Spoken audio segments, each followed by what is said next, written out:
once we're out and we make our own way, we'll be like we were. But I voted out. Not getting the same stuff as what Europe are getting. Right. We seem to be lacking with a lot of funding and such as that, you see. I voted originally not to join the common market, so it's I almost foresaw a lot of the hassles we're getting now, but no, it's I prefer the independence of the UK. Yeah. I can't believe some of my peers voted for it and still love it, but that's only my disappointment. I'd probably say it's more that I'm just against the kind of leave argument, not that I'm more for remaining. I just think the leave argument's a bit odd. Way round it would be if there was another vote on the final deal and people could come together on that, but I'm not optimistic that will happen.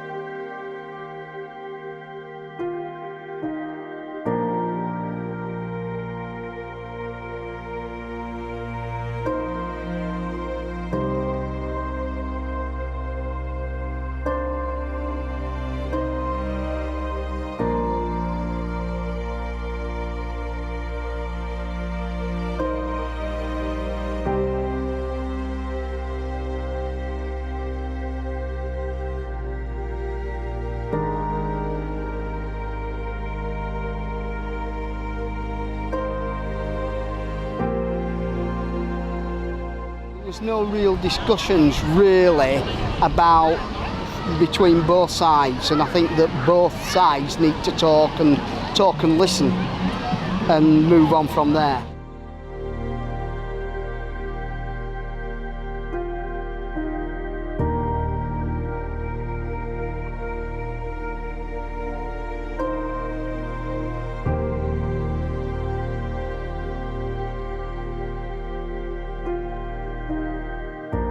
Have any ideas that could help to unite people after Brexit? I think to carry on with more festivals like this and to carry on with discussion groups and workshops, and so everybody's getting an idea of everybody's culture. I like to see music festivals, more conversation, whether that be in people's community centres, places of worship, even in City Park like today. Just generally though, I think we need to stop putting up borders and reducing them, and that the best way of doing that is actually people talking to each other. Yeah.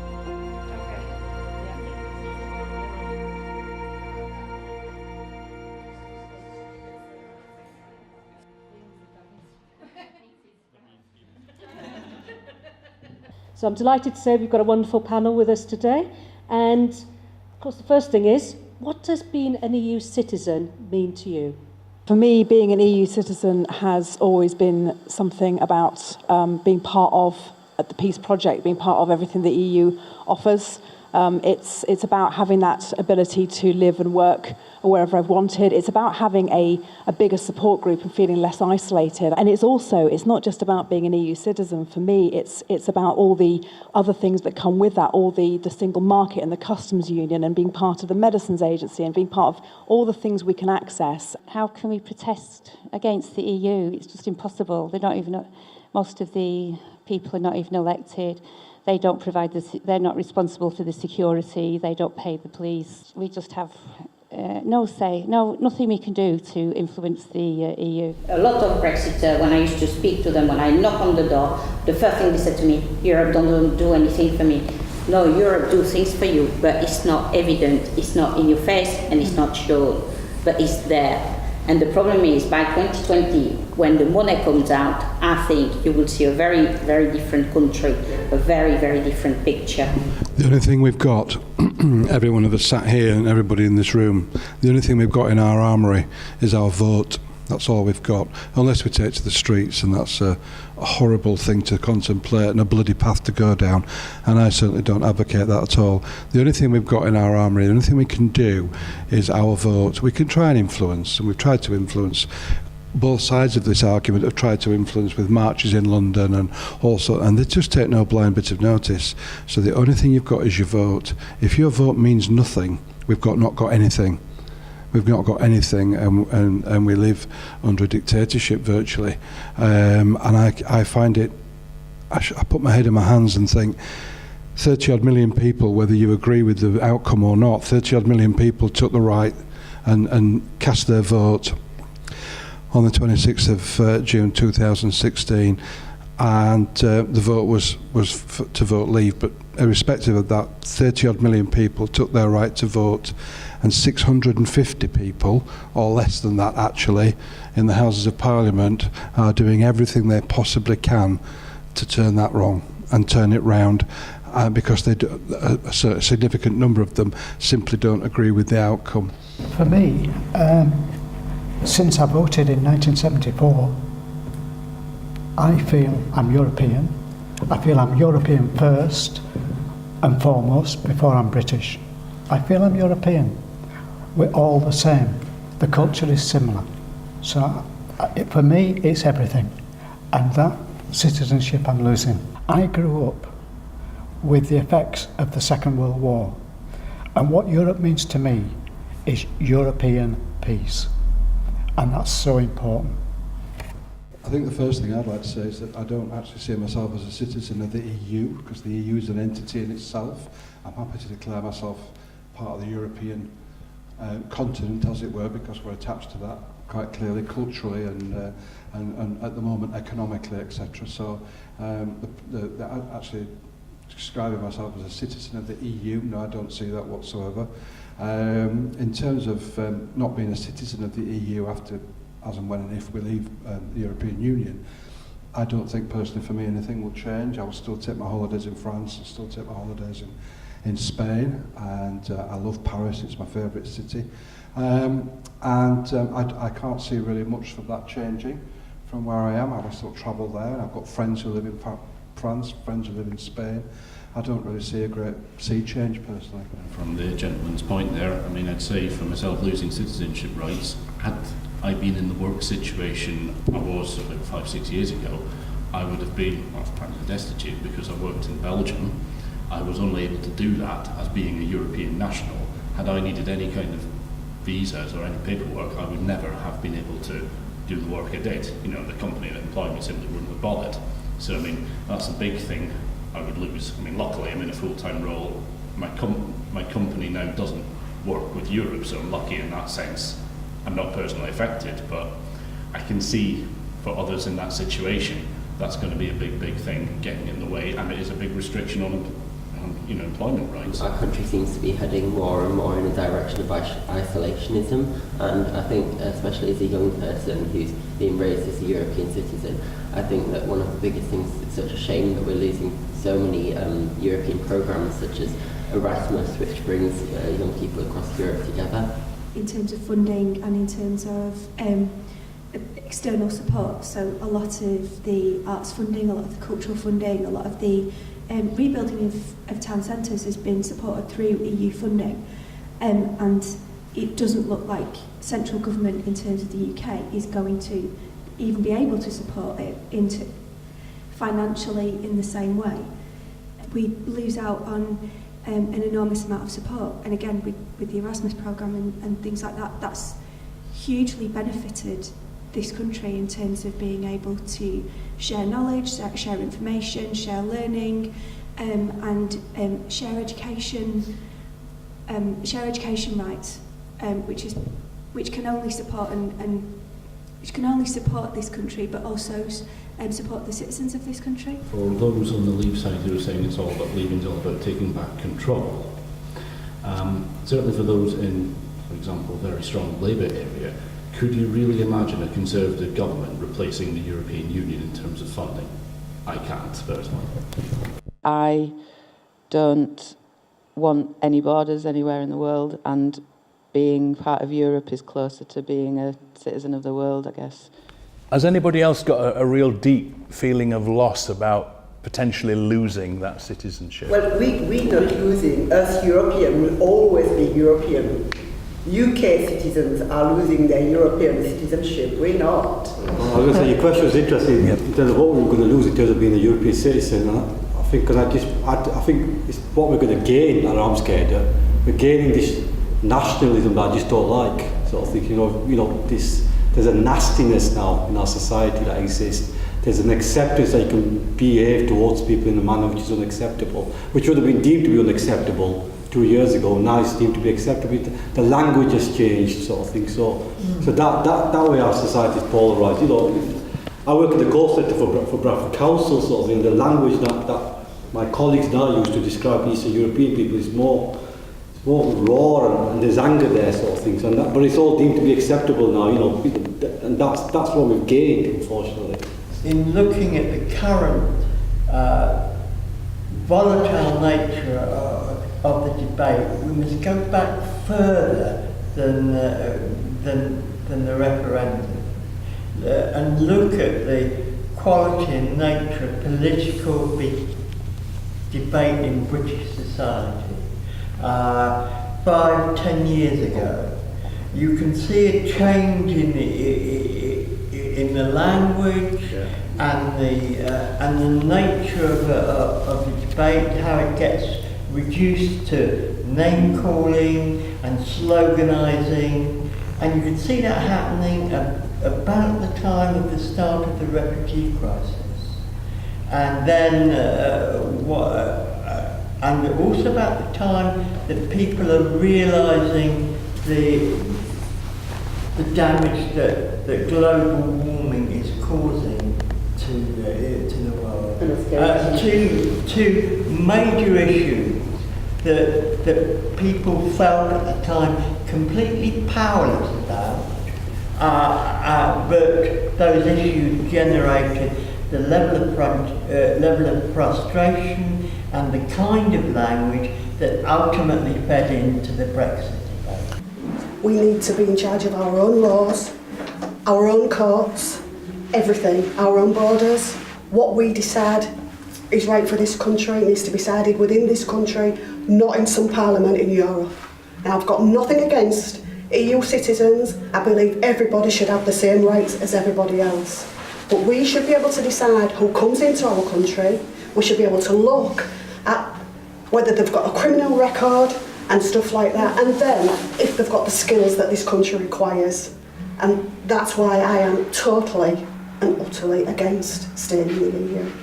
You need people to come and work in this country and put things, there's too many people coming in and not putting anything into the economy. It's been proven, not the Polish or anything, Eastern Europeans last year, they put £8 billion sent back home. Now, how can that be good for the economy? We all opted out of it, like to leave, sort of thing. Right. For the simple reason that we want some stuff back into the country, not so much all this migrations and immigration and all that. It's not about that. It's about money coming back into the country and not staying in Europe. I actually didn't vote. Oh, now that's interesting. Now, could you tell us why you didn't vote? I didn't know any information about it. It was just difficult to know what to decide on. Well, I was fed up of Europe telling us what to do and what not to do. I think we're always going to be divided, to be honest. I just can't see us recovering as a nation from it. How do you think the rest of the world views the UK right now over Brexit? Well, we're just looking like fools at the moment, and I'm very ashamed of that. I don't think we're looking like the strong and stable country that we always were, that people respected in the world. But I don't think that's a Leave Remain thing. I think that's just the way it's been handled for the last 2 years. We're seen as a bit of a farce, and personally, I think, well, if I go anywhere outside the UK, I'm particularly now quite embarrassed to say where I'm from. Not one of my Spanish friends can understand it. They can't understand it. They just say, you know what? It's crazy. It's crazy. And I can't explain it to them, but they can't see the point in us leaving the European Union. How do you think it's going to feel for you individually when you're no longer an EU citizen? What difference will it make to your life no longer being there? I would like to have the NHS available to help me. We're not going to get extra money because we now know that was a lie. In fact, we've got no doctors anymore. We've got the nurses now leaving. So to me, it's about my future and my child's future without having an NHS, without having a proper public sector, without being able to go and live in Germany and work in Germany if that's what he wants to do. If I get cancer like my mum had, we can't even get radiation therapy at the moment because we won't be in if we don't get a deal for that. I think for me it's going to mean looking at where else I can live around the world, because this is not the country that I was part of. So for me it's the conflict. Do I stay and fight for the values of Great Britain, of inclusiveness and tolerance and together, and being so proud of being part of Yorkshire? And I'm sorry my accent says I'm not, but I have been in Yorkshire for a good 20 years. But that's what I want to stay. But if we have to leave, the practical effects and how I'll feel as a person are so awful that I will probably end up having to go, and that breaks my heart. I'd just like to say something to this young lady over here.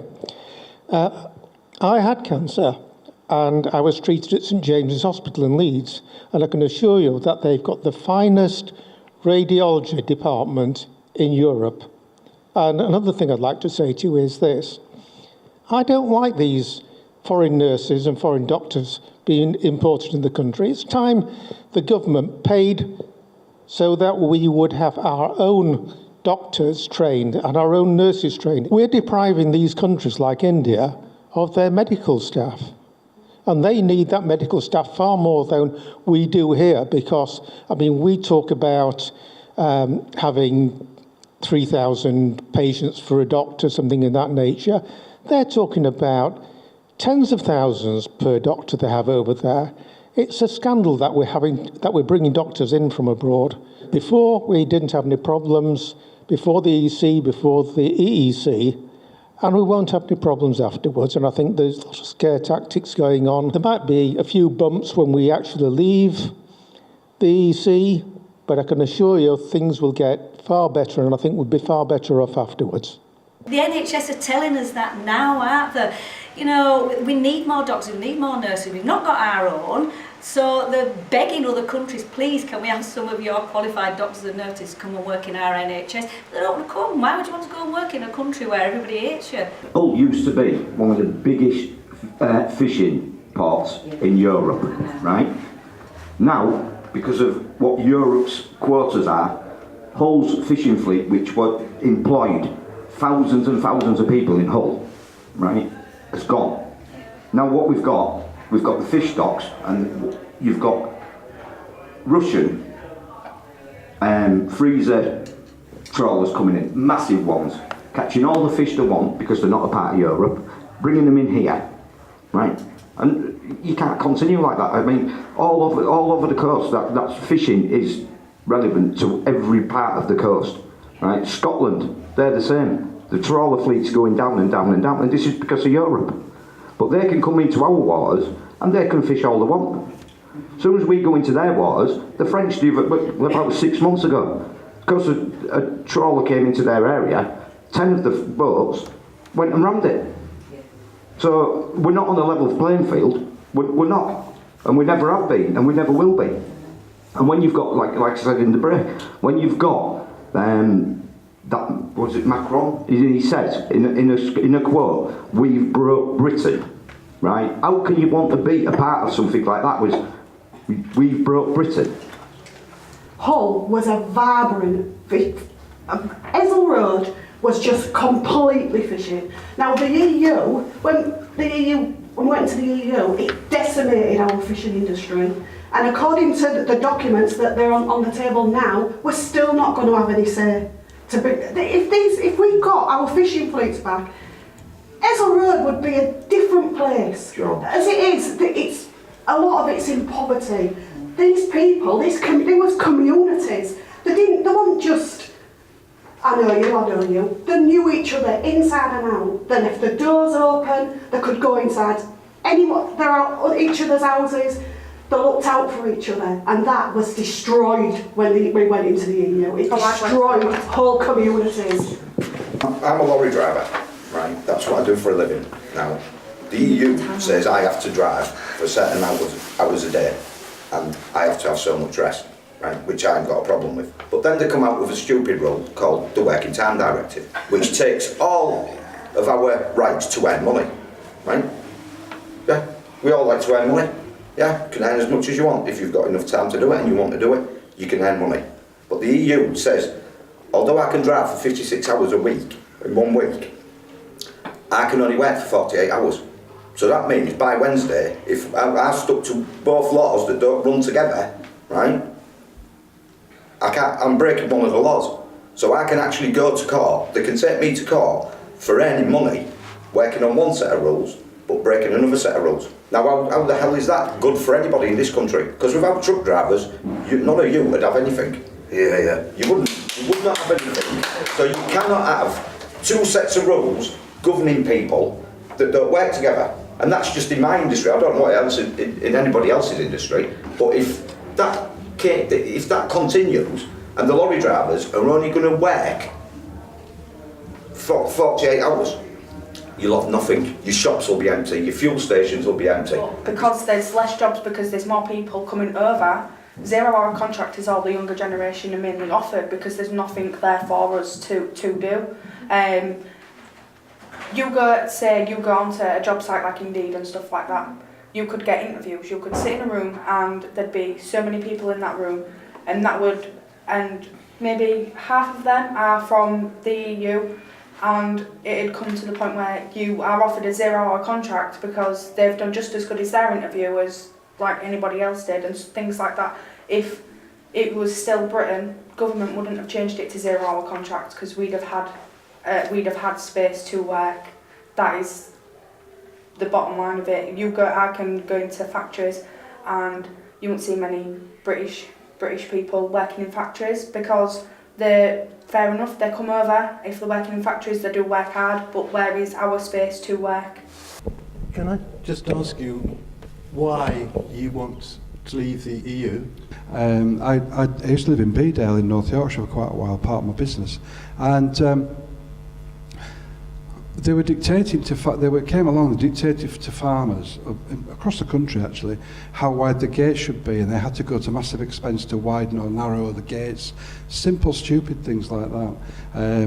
Where they've got fallow land, the piece of grass that goes all the way around, there had to be a certain amount of metres wide and all. It was just absolute nonsense, and it cost millions and millions to put it right. Point of the second referendum, I think that is a good idea. I think it would put a lot of things to bed. Also, I think people would voting with a lot more clarity, because I think there was uncertainty on both sides of exactly what we're voting for, and perhaps we need a referendum with more than just a binary, where there are options, where there are degrees of leaving, absolute staying, and if it's a true, if it is a democracy, and no one's going to be happy at the moment. But often when I've asked people what they voted initially, they would still vote leave, especially the leaver. They would carry on, voting leave, even though that they know that the deal that they're going to be signing up for is nefast for them, because they don't want to admit that they were wrong. So what do you think to a... I don't feel that another binary style of yes, no is going to help us. It didn't help us the first time. If at all possible, I'd really like us to have a general election where we just sit down and we choose all the issues, have a full and frank debate over all the implications of Brexit, and the general election result then becomes a mandate for what we do next. If you're going to have a referendum, as David Cameron decided we were, then on such an important constitutional matter as leaving the EU, which is going to affect the whole of British society and our industry and our economy for generations to come, on such an important matter, then it should not have been left to a simple majority. It should have been at least a 2/3 majority before any decision was taken. So we are now in a deeply divided country, and some of the areas who voted to leave are the ones who ironically benefited most from EU subsidy. And people say, oh, we're going to have great trade deals with the parts of the Commonwealth. India certainly wants to trade with us, but it will be in return for additional visas for Indians to come into the UK. So we may very well end up with far more migrants into the UK than we have as a member of the existing EU. I think, and it is very much my personal view, that this is a totally unmitigated disaster. People have been let down badly. I'm not British. At first, I rarely express my opinions when it comes to Brexit. This is your country, it's your decision, it's your choice. Yeah. However, in terms of your question that you asked, I think it's very hard. It will be very hard for people to unite for two reasons. Reason one is a political reason. Now you have the issue with Northern Ireland, which you have not sorted yet. Politically speaking. Second issue I see with is people say Great Britain. I accept that. But the United Kingdom is 4 countries. 2 of those countries voted in, 2 of those countries voted out. So when people say we voted out, which country do you mean? Because the United Kingdom as a whole did not vote out. 50% voted out, 50% voted in when it comes to nations. When it comes to people, it's even worse than that. You've got a quarter voted in, a quarter voted out, and half the people did not vote at all. I see a lot of issues with that. To say that also that we should let something as enormous as Brexit, as final and it'll totally change everything, and for the worse and for the diminishment in poverty, and making us more poverty-stricken. For so many people, for just voting because they felt aggrieved or slightly pissed off with the EU, like my sister, who seriously thought that the EU was dictating to her what she could feed to her chickens. But I think that our vote in the recent referendum, A, was really close, and also it was corrupted, I feel, with Cambridge Analytica and so on. And so I think there's a very good reason for doing it again. I agree with you. I think at this moment in time, the policy of Westminster is a complete and utter cesspit. It's as simple from all. Doesn't matter what colour you nail your mark to the mast. It's a complete and utter cesspit. I'm 57 years of age, and all I've ever known all my life is a Labour or a Tory government. And just look at the state of the country in 2019. I've got granddaughters, and I cannot see that we can keep going this way forward. There has to be, in my opinion, a massive sea change of something, but somehow. But that will only come from. It certainly won't come from Parliament. That will only come from the people. But I think if they went for a second referendum, there'd be a lot of trouble. It'd be basically democracy is dead in this country. And for myself and a lot of my friends who talked about this, we would never vote again. We'd never ever vote again. It'd be just pointless.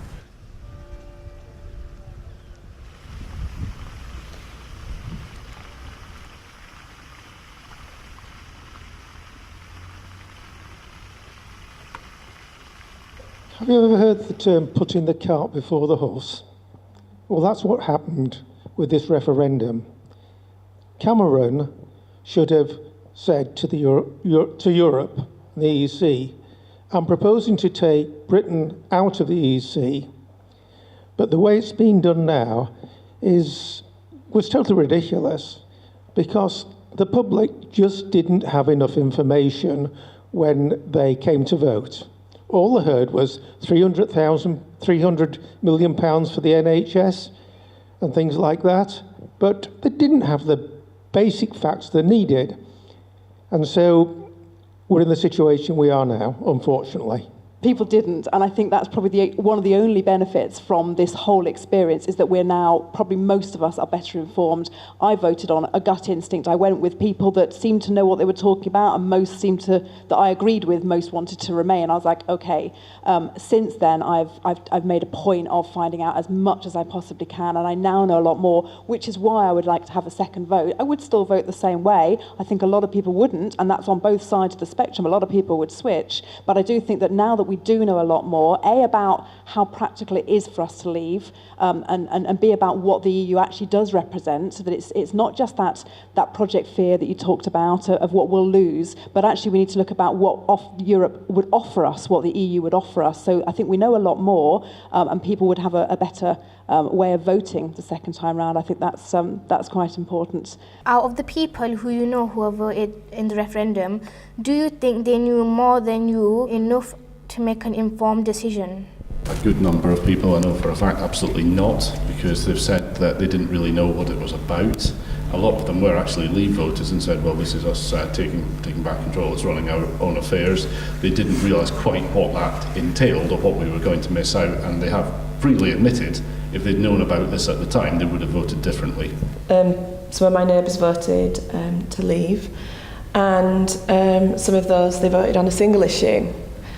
And they're used to the Pakistanis. My dad's Pakistani from years ago, so they weren't talking about them. They're not even so bothered, you know, a little bit bothered by the polls, but not too much. But the Eastern Europeans, now they really get on their wick. And where I live in this area, you have predominantly that group of people. So wherever you have a predominance, then that. So, like for example, when people think of Bradford, they think of Pakistanis. They do, even now, you know, and people have still never got over that, the fact that people here from Pakistan are here to stay. Don't tell me about it. Yes. The day before the referendum, I was arguing with people from my village. I used to be in Fulton at the time. And I remember after 2 hours of debates and banging heads on the wall, someone said, you know, don't worry, we weren't talking about you. The problem is not you, it's all the Pakistanis, that's why we're voting into war. Exactly, that's exactly the kind of ignorance. So people... For 2 hours, I tried to discuss with people who haven't had a clue what was the European Union and what was the referendum about. Yeah, I mean apparently one of the most Googled things after the EU referendum was, what is the EU? Which just goes to show, but you know, people do not understand politics. It's like a foreign language to them. It's like somebody else, these people talk about this in this room and yet it massively affects them. But most people have such little understanding of how it works in the UK, never mind anywhere else. Jeremy Corbyn has never ever been pro-European. Like Tony Benn before him, they're from the same mould. You see, we can agree on certain things, can't we? There is compromise and agreement to be had. I've created a kind of safe bubble for myself in some ways, and so I was really surprised to find that people thought differently to me as much as they did, and then obviously the result of the vote confirmed that there were a lot more people than I thought who thought differently. There's been very little debate that's been accessible for regular people, I think, you know, kind of people who have space or motivation in their lives to kind of seek out information. You know, this kind of thing's all right for them, but for the regular people who are spending the majority of the time making ends meet, not having the time to look into, you know, like look further afield and investigate. The media has definitely added to the polarisation. Already today, I think, we've seen that we have more agreement between us as a varied group of people than we have disagreement so far. So more debate will definitely help us to figure things out together. That's definitely it, and having more accessible spaces. And I was just saying before, it's a shame that we're having this now and not, when was it? Feels like ages ago, months ago. And because probably people, and rightly, were really angry, and there wasn't really that space to talk about it. Well, I think all the concerns about immigration is just a smear in the EU campaign. It's just boring politics, just trying to be exciting. Why has UKIP taken so much? Why has it got so much right-wing support? Because of the racist views, the very repetitive and dedicated racist views. Yeah.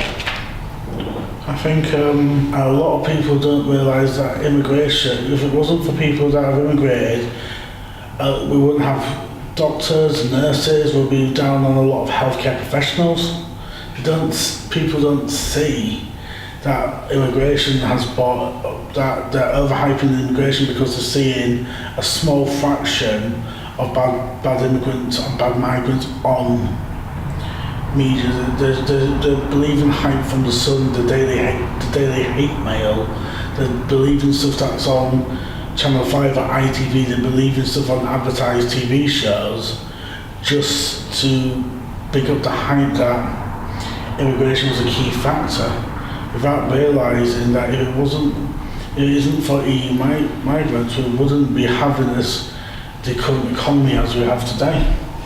Well, people seem to realise Europe's that big on the world map, and we've got the whole world to trade with. We've got the Commonwealth to trade with, who are willing to trade and still take notice of us despite history and everything else.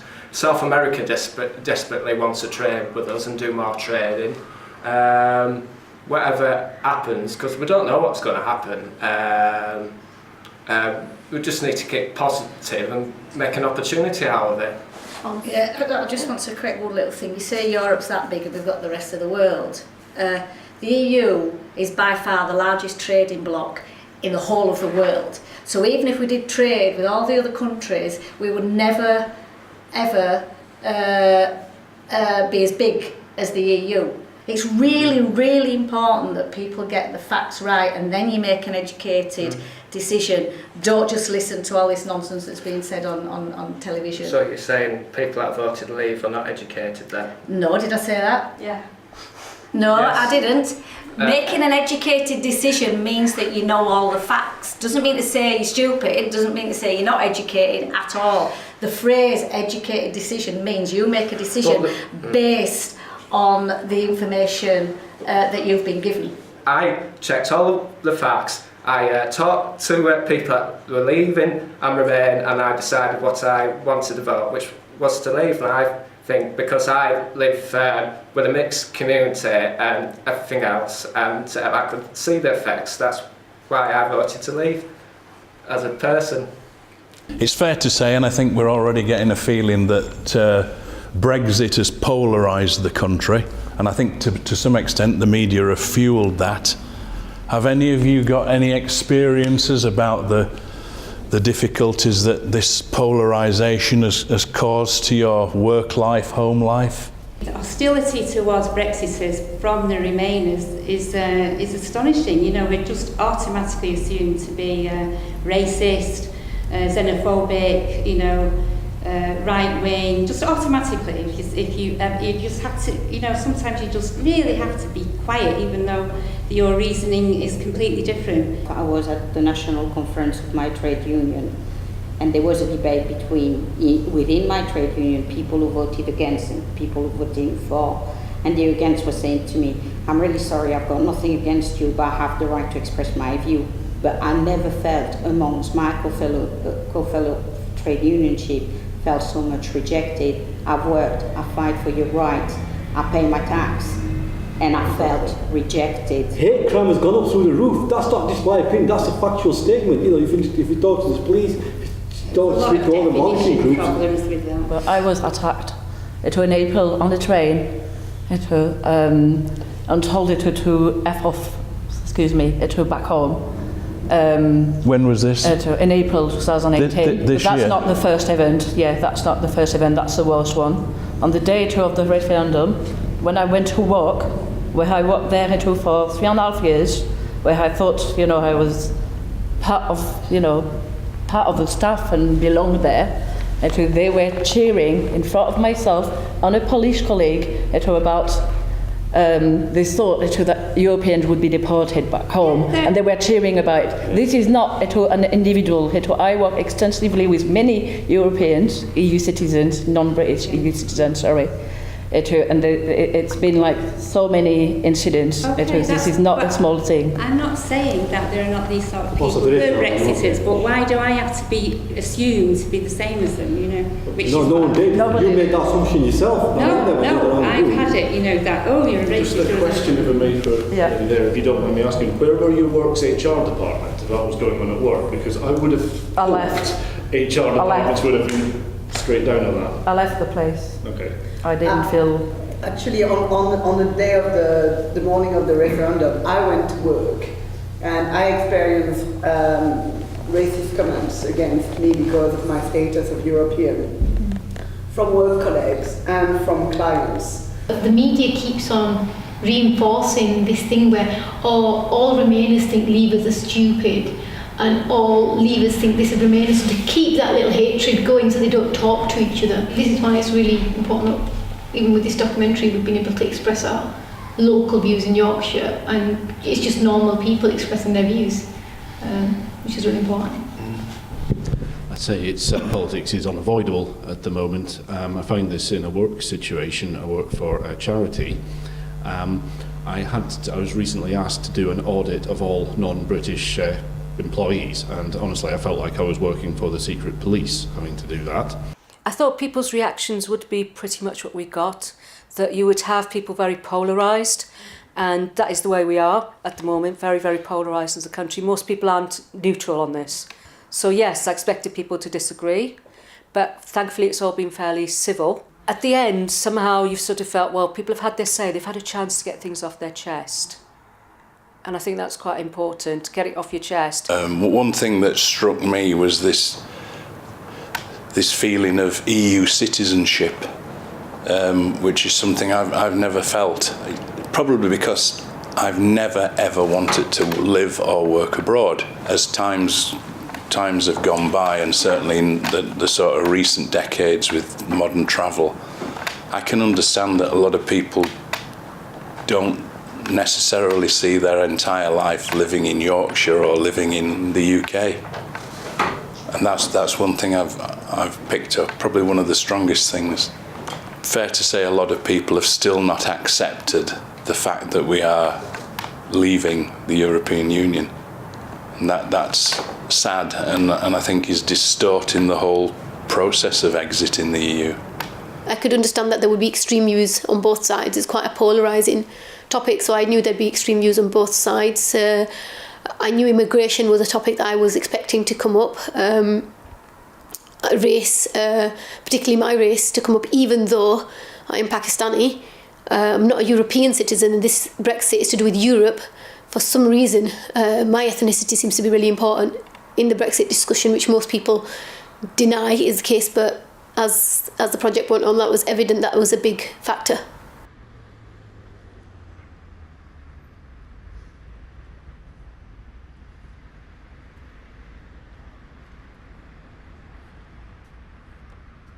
How can the divisions be healed between the two camps, the Brexiters and the Remainers, if we go for either a really close relationship or a really hard Brexit? How will those two outcomes affect how we can heal the divisions between the two camps? Unfortunately, the Leave camp don't want any concessions whatsoever. That's the problem that we have. At least the Remain camp are happy to compromise, but the Leave camp don't want that. I think true debate can help when we listen to each other rather than waiting for our turn to speak, and forming whatever we're going to say based on what we're hearing, not based on the opinion that we've walked into the room on. But the healing process, in my opinion, I feel like if the people are coming over from Europe and they're wanting a better life for themselves, working and doing everything like that, then that's fair enough. They're doing what any normal human being would do. We are all humans. But in my opinion, hard Brexit, and then we work together and we heal ourselves from there. I feel like, definitely as what's been mentioned, there's a real lack of trust, majorly. So how to build up trust. I'm going to use the F word, not the swear word, but forgiveness. I would even recommend saying, look, everyone go to some life skill classes on how to disagree with people without hurting them, but being able to listen to them and disagree, but not hurt them, because I think we should all stand against hurt of any form.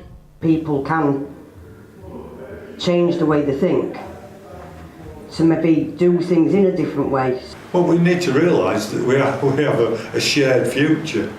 You know, and we need to get together and make that future the best that it can be. You know, I don't win every argument. Panda don't win every argument. You know, it happens. You just have to take it on chin and get on with it. It's in our own interest to work together, you know, as a country, and work together with Europe and the rest of the world. We all focused on what we wanted. I think we'd find that on both sides of the debate, we want the same thing. Did you vote Leave to make the country poorer? You didn't, did you? You know, you wanted, that's what was good for the country.